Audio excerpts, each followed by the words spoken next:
Bon début de semaine, madame, monsieur, bonjour. Voyons ensemble les titres au sommaire de ce journal. Rentrée solennelle de la deuxième session de l'Assemblée nationale ce 2 octobre. Un seul point à l'ordre du jour, le discours du président Adama Bictogo sur les activités parlementaires à venir, la vie politique ivoirienne, économique et sociale du pays. Le Premier ministre Patrick Achi y représentait le chef de l'État Alassane Ouattara à cette cérémonie. Ce 2 octobre, c'est également la rentrée universitaire unique en Côte d'Ivoire, une rentrée universitaire 2023-2024 marquée par l'ouverture de l'université de Bondoukou qui accueille ses 510 premiers étudiants.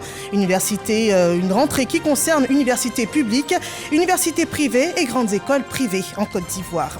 Et puis dans ce journal, retrouver un élément bilan sur la prise en charge des enfants rendus vulnérables par les crises survenues en Côte d'Ivoire. Après plus de 10 ans, le programme semble porter ses fruits avec chaque année plus de centaines d'enfants scolarisés et pris en charge. Développement dans ce journal. Bienvenue à tous. La deuxième session ordinaire pour l'année 2023 de l'Assemblée nationale est ouverte. Les 255 députés de l'Assemblée nationale étaient attendus ce jour à l'hémicycle ivoirien pour une cérémonie solennelle d'ouverture. Une cérémonie avec un seul point à l'ordre du jour, le discours du président Adama Bictogo sur les activités parlementaires et à venir de la vie politique, économique et sociale du pays. Le Premier ministre Patrick Achi y représentait le chef de l'État Alassane Ouattara. C'est une deuxième session de l'Assemblée nationale dont nous parle Moussa Konaté. On regarde. Cette deuxième session, désormais instaurée dans le fonctionnement du Parlement ivoirien, fait suite à l'adoption de la nouvelle réforme constitutionnelle le 25 juillet dernier. La modification comportait dans son article 94 que chaque année, le Parlement se réunit en plein droit en 2 sessions ordinaires. La première session de l'Assemblée nationale commence le 3e lundi ouvrable du mois de janvier et prend fin le dernier jour ouvrable du mois de juin. La deuxième session de l'Assemblée nationale commence le premier jour ouvrable du mois d'octobre et prend fin le dernier jour ouvrable du mois de décembre. Les députés et sénateurs avaient donc voté à la majorité le texte de la réforme constitutionnelle. Sur la table des députés pour cette deuxième session, 18 textes de loi ainsi que le vote du budget de l'État avec le passage des différents membres du gouvernement devant la Commission des affaires économiques et financières. À cette cérémonie solennelle d'ouverture, le patron de l'hémicycle va prononcer un discours d'orientation.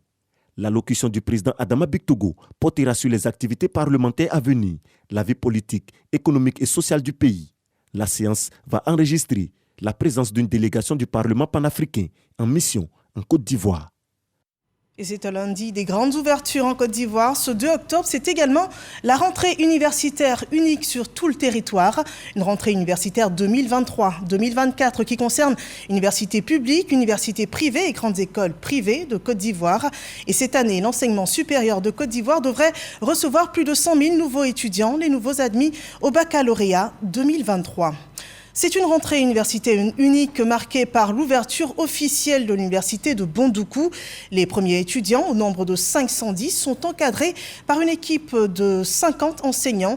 Une université à Bondoukou qui s'étend sur 305 hectares et qui peut former jusqu'à 3000 étudiants. C'est surtout une fierté pour tout le Gontougo et 24 heures.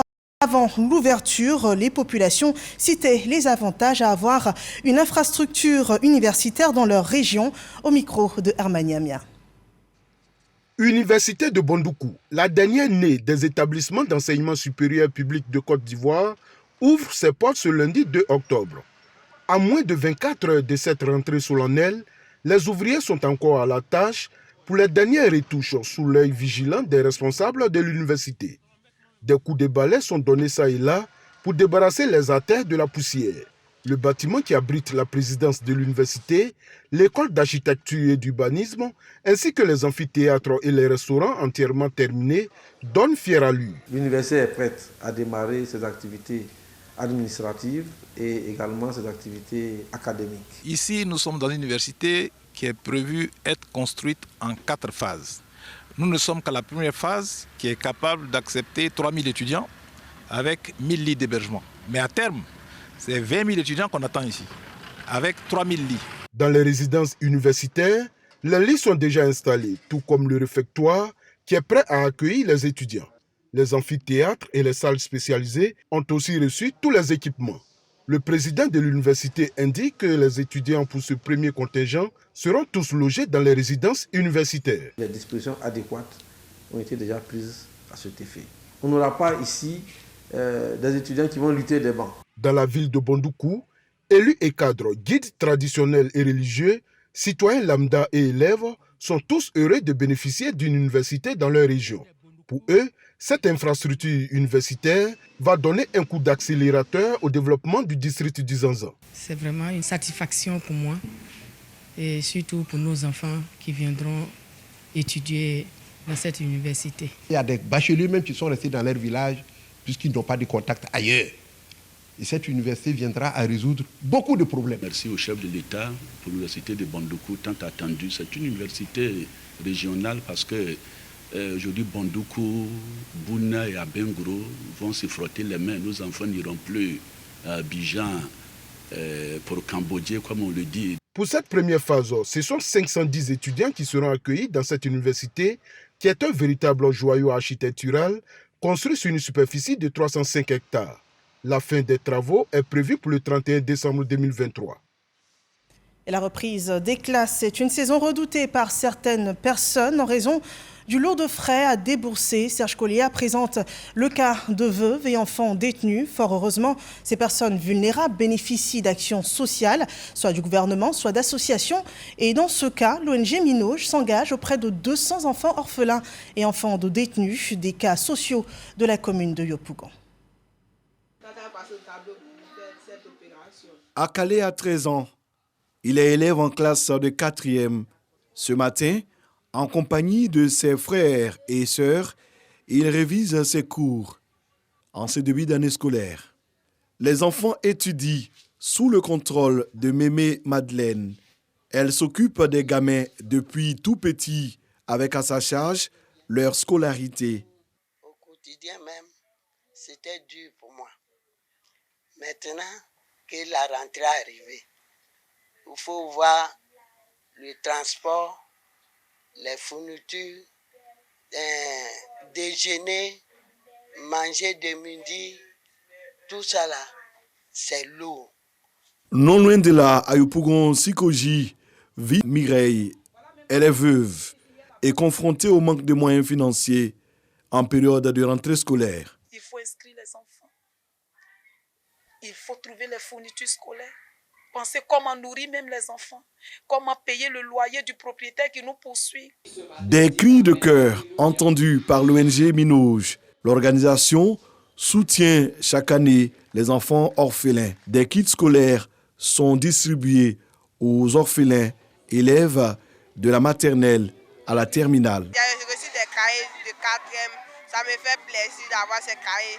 Ça va nous permettre de nous mettre à jouer, de copier les cours comme se doit à l'école. Ce geste humanitaire est élargi aux enfants des détenus de la maison d'arrêt et de correction d'Abidjan. Ce n'est pas facile pour un père ou une mère en détention et penser à son enfant dehors. C'est pourquoi nous, étant aumôniers, nous frappons à toutes les portes pour aider ces enfants-là. Cette initiative est suivie d'une activité artistique dénommée Concert pour la rentrée scolaire en faveur des enfants orphelins et des enfants de prisonniers. Une occasion pour attirer l'attention sur la situation difficile de ces familles. Si c'est difficile pour ceux qui ont leurs parents, qui ne peuvent même pas aller à l'école, c'est pas pour ces enfants démunis là que c'est facile. C'est pas pour les veuves que c'est facile. C'est pourquoi il faut penser à ces personnes-là. Au total, 200 bénéficiaires repartent avec des kits scolaires grâce à l'ONG Minoj et à ses donateurs. Et voilà des actions sociales qui viennent accentuer celles du gouvernement. L'État ivoirien, par son programme d'indemnisation des victimes des crises survenues en Côte d'Ivoire, prend en charge des centaines d'enfants. Après plus de 10 ans, quel impact sur les bénéficiaires? Quelles sont les actions pour les enfants hors du système scolaire? Réponse dans cet élément proposé par Michel Mambo. Moi, c'est Franck Théa Kouyo. C'est durant la crise 2011 que nous avons perdu notre père. J'avais pratiquement 9 ans. J'étais en 6e. Moi, c'est Nangui Zoba Abraham Jean-Just. Lui, c'est mon petit frère. Bon, nous, comme ça, on a perdu notre papa. Je me nomme Yakuiki Leslie Cynthia. Je suis orpheline de père et de mère depuis la date du 8 avril 2011. Franck et Francesca, sa sœur. Jean-Juste et son petit frère Mathieu et Leslie. Avec eux, plusieurs autres enfants pour qui tout semblait perdu après le décès de leurs différents géniteurs en 2011 au cœur de la crise post-électorale. Plus aucun soutien, ni moral, ni financier. Plus rien, plus personne. Le début d'un calvaire. Moi, je fréquentais au collège moderne de Cocody. On habitait aux 2 plateaux. Je marchais aller-retour. Je n'avais pas l'argent aussi pour manger. On n'avait personne. On pleurait chaque fois. Quand c'est la rentrée, on pleure. Ils m'ont dit, va avec tes enfants. S'ils ont reçu, c'est pour toi. S'ils n'ont pas reçu, c'est pour toi. J'ai abandonné l'école pour tenter d'aller à l'aventure. C'était pas facile pour moi. J'ai rencontré toutes sortes de difficultés là-bas. Dans cette grisaille, une main tendue, celle du président de la République, Alassane Ouattara, à travers le programme d'aide aux victimes des crises post-électorales. Un programme porté par le ministère de la Solidarité et de la lutte contre la pauvreté et qui inclut la prise en charge scolaire des enfants des victimes. Ça fait presque 8 ans, nous recevons les dons ou les prises en charge concernant nos enfants. Il faut reconnaître l'utilité et le geste qui est fait à travers le gouvernement. Depuis près de 11 ans, moi je touche cette prise en charge. Et ça m'aide beaucoup. Le président a eu pitié de nous. Qu'il continue d'avoir compassion de nous et qu'il y ait encore plus compassion pour trouver du travail à nos enfants. Depuis le début du processus, en 2016, 1745 prises en charge scolaires ont été distribuées aux enfants de victimes blessées, mutilés et autres victimes mineures du fait de la crise. Une opportunité offerte et les bénéficiaires en sont bien conscients. Priorité donc au travail et les résultats sont probants. Je suis aujourd'hui en première année de master en finance comptabilité et ça m'a permis d'être un élève comme tous les autres. Je n'avais pas de problème de fourniture, de kaki, de documents et tout. C'est la prise en charge qui m'a donné espoir parce qu'on partait frapper à toutes les portes pour pouvoir avoir l'argent pour nous scolariser. Et la prise en charge a permis que je puisse continuer les études jusqu'à ce que j'ai mon diplôme de formation. Au titre de l'année universitaire 2022-2023, j'ai fait la licence 3 de droit privé à l'Université Nord-Sud en attente de mes résultats afin de pouvoir m'inscrire en master 1 de droit privé. Toutefois, triste réalité. Pour certains, reprendre le chemin de l'école relève encore de l'utopie car, une fois encaissés, les chèques qui devraient servir à leur scolarisation sont utilisés à d'autres fins, comme le fustige ce sketch de sensibilisation. Mais et le reste de l'argent que le ministère a donné là? Quel argent? Le reste de l'argent que le ministère a donné là? C'est pas l'argent de la scolarité des enfants que tu as pris la semaine dernière pour aller parier, hein? Une faille dans le processus que se chargera de corriger le comité de suivi mis sur pied à cet effet. Et pour offrir la chance à un plus grand nombre, plusieurs portes s'ouvrent pour ceux qui ne réussissent pas à intégrer le cursus scolaire classique. Le ministère de la Promotion de la Jeunesse et celui de l'enseignement professionnel s'associent au programme. L'école de la deuxième chance. Cette école-là, elle se déploie à travers plusieurs activités de formation, à travers des activités d'apprentissage, apprentissage diplômant et apprentissage qualifiant.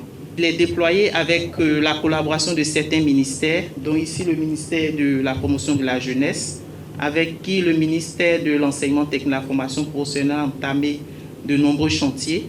Présentement, on a aussi avec le ministère des Sports lancé un vaste programme de recrutement de 5000 jeunes. Cette année, ce sont 218 prises en charge scolaires qui ont été distribuées à 115 familles. Le lieu pour la ministre de la Solidarité et de la lutte contre la pauvreté, Miss Belmondo Dogo, d'appeler les jeunes à s'approprier le programme jeunesse du gouvernement. Toutes les portes sont ouvertes.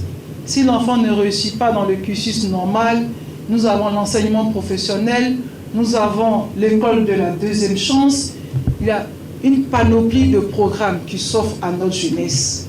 Si nous n'arrivons pas à canaliser notre jeunesse, si nous n'arrivons pas à occuper notre jeunesse, dans 5 ans, la Côte d'Ivoire sera qu'une Côte d'Ivoire de grands monuments. Et donc on aura de grandes bâtisses, on aura de beaux ponts, mais on aura raté le capital humain. Pour le président de la République, le plus important, c'est le capital humain. Et ce capital humain, c'est notre jeunesse. Le programme jeunesse du gouvernement 2023-2025, c'est 1,118 milliard de francs CFA en vue d'impacter 1 500 000 jeunes sans distinction de classe sociale. Dans cette dynamique, 18 de ces orphelins du fait des crises post-électorales ont été présentés par le ministère de la Solidarité cette année aux différents concours d'entrée dans la formation professionnelle. Voilà un reportage qui présente le témoignage de vie reconstruite par l'initiative du gouvernement ivoirien. Cette rentrée scolaire apporte du nouveau dans le village de Kpakoko, c'est à 10 km de Divo, une école primaire de 6 classes équipée et disposant d'une cantine scolaire. Serge Pakamdidi et Sephora Zegui nous font part de l'ouverture. Groupe scolaire Tanya St. James Elementary School, un nouvel établissement pour les écoliers de Kpakoko, village situé dans la localité de Divo, région du Lodjibois. Un don de la fondation Tanya St. James, structure humanitaire en faveur des personnes vulnérables. On crée un environnement qui est plus propice à l'excellence académique, à la croissance de ces enfants. Et alors notre vision, c'est de forger les leaders de la future génération, non seulement de la Côte d'Ivoire, mais aussi de l'Afrique. Ces bâtiments flambant neufs viennent remplacer ceux de l'école communautaire de fortune construite à la suite du décès accidentel de 2 élèves se rendant à l'école dans un village voisin. Ce don vient soulager tous les enfants de Kpakoko. Heureux, les habitants expriment leur joie et leur reconnaissance à travers des danses et des chants. Je suis contente pour ce don. Je remercie le tonton et les tantis. Restez focalisés sur vos études, travaillez durement, écoutez vos enseignants, écoutez vos parents, rêvez grand. Le directeur départemental de l'éducation nationale et de l'alphabétisation salue l'initiative et appelle les parents d'élèves à un entretien régulier de l'école. Au nom du préfet de Divo, la sous-préfète réitère sa gratitude aux donateurs pour cette infrastructure qui vient impulser la vision de l'école pour tous. À nos chers enfants qui vont apprendre dans cette école-là, je voudrais vous demander d'étudier, produire de bons résultats pour être des cadres de demain. Cette école qui comporte 6 salles de classe équipées de tables-bancs fonctionne à l'énergie solaire et dispose d'une cantine et des latrines. En économie, l'actualité, c'est la hausse du prix du carburant, 60 francs CFA, en plus sur le coût du super sans plomb et du gasoil à la pompe. Un ajustement maîtrisé selon des experts en questions pétrolières et énergétiques. Explication avec Léon Bro. Le monde entier se partage en ce moment seulement 100 millions de barils de pétrole brut par jour, l'équivalent de 75% de la demande mondiale d'énergie.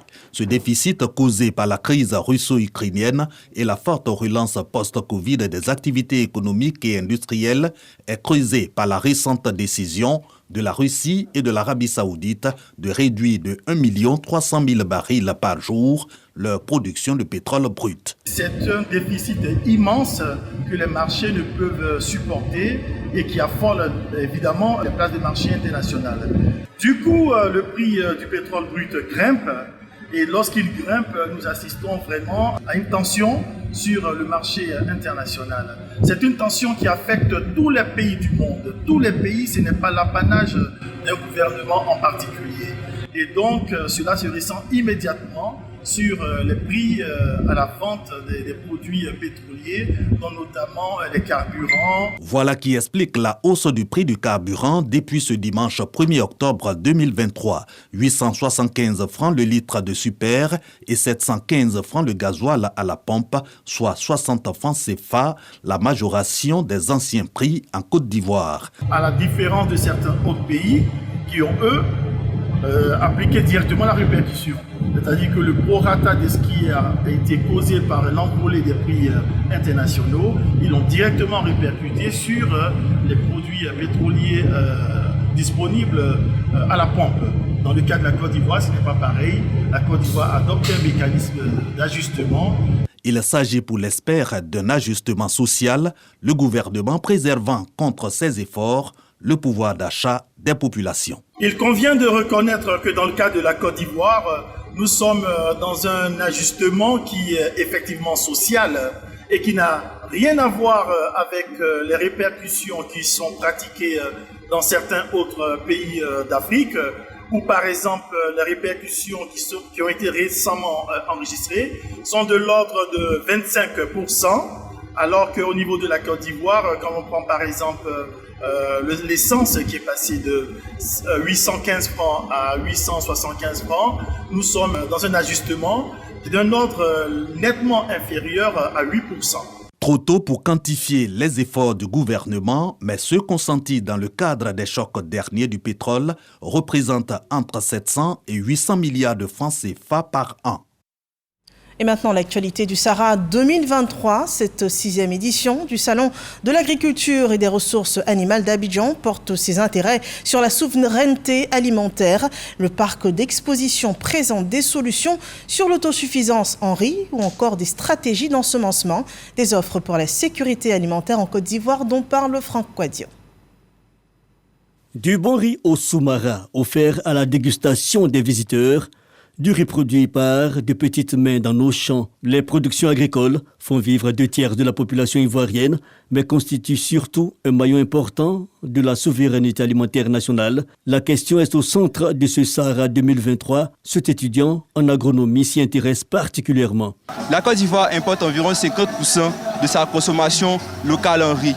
Donc, ce qui fait qu'on est clairement, on n'est pas autosuffisant en riz en fait au niveau de la Côte d'Ivoire. Et je pense que le Sahara va permettre de pouvoir ouvrir de nouvelles perspectives en fait sur ça. Le riz, justement, l'État ivoirien a une politique qui commence à prendre forme et là de riz est présent sur le site pour répondre aux préoccupations. Le besoin aujourd'hui se chiffre à environ 2 millions de tonnes de riz blanchi par an.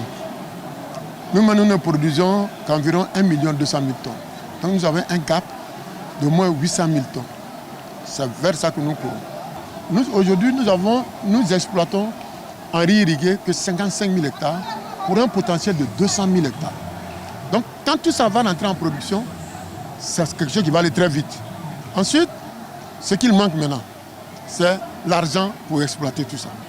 Dans les explications, j'ai compris que l'État même est disposé à accompagner le paysan pour l'accroissement de son business de riz. Voilà, mais je crois que l'information ne passe pas suffisamment. Le riz, mais aussi d'autres denrées dont la production dépend de facteurs tels l'ensemencement. Ces promoteurs proposent des semences hybrides. Une semence qui est productive et puis une semence qui est résistante et ça sort une semence qui est hybride. C'est possible. 1 hectare de pâte noire, vous pouvez avoir 40 à 45 tonnes, hein. À 50 même, aller au-delà de 50 à l'hectare. Voilà. Au lieu de peut-être que 10 tonnes. Une bonne production, mais aussi des bons intrants. La stratégie peut aussi être bio. Le combat de cette entreprise locale spécialisée dans l'agriculture bio. Sécurité alimentaire, notre objet en fait, c'est de faire en sorte que nos terres restent toujours fertiles pour que la production puisse être faite le plus longtemps possible. Le bio qui génère aussi de l'emploi. Porté par le ministère des Ressources halieutiques et soutenu par le Japon, le projet de développement des techniques de valorisation des pratiques halieutiques outille ces femmes marailleuses pour la promotion d'aliments bio à base de poissons, le surimi. Il est constitué du surimi même et de tous les légumes du terroir, la tomate, le chou. Une alimentation saine. Et vous savez, aujourd'hui, on est assez stressé. Et l'environnement il est assez pollué. Mais quand il y a une alimentation qui peut nous donner de nous régénérer, mais ça ne peut être que l'aubaine. Bien manger, mais il s'agit aussi de tendre vers des exploitations agricoles plus saines, mais moins expansives. Les forestiers exposent lors de ce Sahara leurs solutions. L'agroforesterie est l'une des solutions aujourd'hui. L'adoption du nouveau code forestier justement fait introduire ces concepts donc agroforestiers. Aujourd'hui, des campagnes de sensibilisation sont menées sur le terrain pour pouvoir justement sensibiliser nos parents donc à cette nouvelle pratique. C'est vraiment pouvoir concilier l'arbre et l'agriculture. L'agriculture africaine face aux défis des chocs internes et externes. Quelles innovations structurelles pour améliorer les secteurs agricoles et la souveraineté alimentaire? Le thème du Sahara 2023, la 6e édition. Et nous sommes au 4e jour du Sahara, une journée qui conjugue jeunesse et agriculture, avec pour thème jeunesse et agriculture africaine résiliente et instrument de financement pour l'atteinte de la sécurité alimentaire. Ce sera une occasion pour tous ces jeunes de soumettre leur dossier pour financement dans le cadre du projet de développement des chaînes de valeur vivrières. 135 milliards de francs CFA sont disponibles pour les jeunes dans le cadre de ce programme. Et la jeunesse est encore sollicitée pour la promotion de l'économie verte dans le cadre de la Journée mondiale de l'habitat, célébrée chaque 1er octobre. Les jeunes Ivoiriens sont appelés au renforcement de la cohésion sociale, mais également à la valorisation de matériaux locaux non polluants, une contribution souhaitée par l'ONG internationale Habitat for Humanity Côte d'Ivoire. Commentaire par Alexis Ouetraogo. Didan Glossou, village situé dans le département de Toumoudi. Ici se déroule une journée de volontariat et de construction de logements et de latrines écologiques. Le projet s'inscrit dans le cadre de la Journée mondiale de l'habitat. L'activité veut impliquer les élèves à la valorisation des matériaux locaux non polluants, une initiative de l'ONG internationale Habitat for Humanity Côte d'Ivoire. Le principal matériau utilisé, c'est la terre. Cette terre, elle est extraite à environ 60 cm en dessous de la surface. Pour pouvoir l'utiliser, on la fait passer à travers un tamis et la terre tamisée se retrouve de l'autre côté. Et c'est cette terre-là qui est utilisée pour faire les briques. C'est vrai que nous voulons améliorer les conditions de vie des personnes et nous devons préserver aussi la nature que nous avons trouvée. Habitat for Humanity fait un plaidoyer pour la construction d'infrastructures plus vertes. C'est un travail en chaîne, en équipe.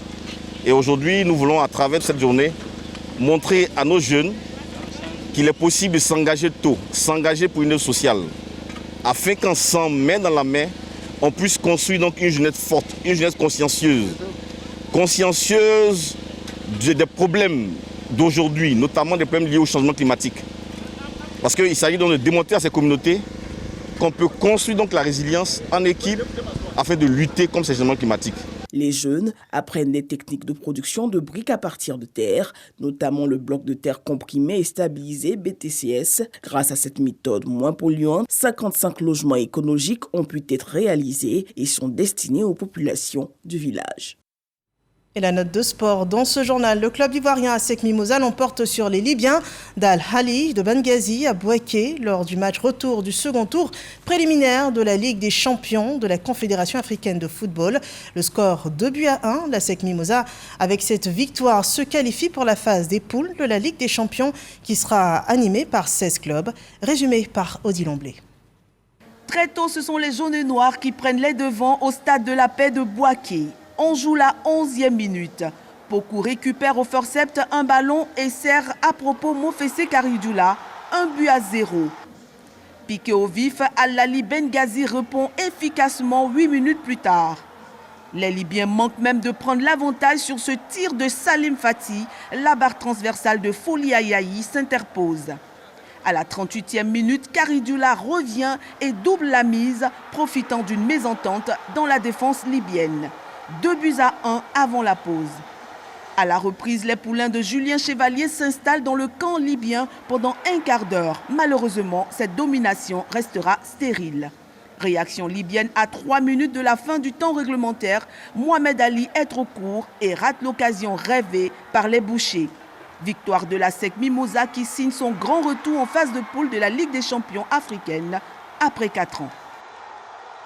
Voilà, résumé d'une rencontre sportive par RTI Sport. Nous parlons à présent de coopération internationale. La République populaire de Chine en Côte d'Ivoire, par son ambassade, a commémoré la 74e année d'existence de la fondation de la République populaire de Chine, un événement que rapportent Souleymane Donisongou et Abou Sanogo. Un temps stop pour célébrer le 74e anniversaire de la République populaire de Chine. En compagnie du ministre d'État, ministre des Affaires étrangères, de l'intégration africaine et de la diaspora Kandia Kamara, Wu Ji, l'ambassadeur de la République populaire de Chine près la République de Côte d'Ivoire, affiche la vision de son pays au cours des prochaines années. La Chine continuera de maintenir une ouverture de haut niveau, de fournir de nouvelles opportunités au reste du monde grâce à son nouveau développement. L'année 2023 marque le 10e anniversaire de la construction d'une communauté d'avenir partagée pour l'humanité, concept majeur formulé par le président chinois Xi Jinping. Partenaire commercial privilégié de la Côte d'Ivoire, les deux pays entretiennent d'excellentes relations bilatérales. Nos deux pays sont de bons amis, de bons partenaires et de bons frères. Au cours des 40 dernières années, les relations bilatérales se sont toujours développées de manière saine et régulière. La confiance politique mutuelle n'a cessé de s'approfondir et la coopération dans divers domaines a donné des résultats fructueux, surtout sous la direction stratégique du président Xi Jinping et du président Alassane Ouattara. Cette commémoration marque les 40 années de relations diplomatiques entre la République populaire de Chine et la République de Côte d'Ivoire. Et voilà une consécration des 40 années de coopération donc entre la Chine et la Côte d'Ivoire, un élément qui met un terme à ce journal. Merci de l'avoir suivi et excellent après-midi sur RTI 1.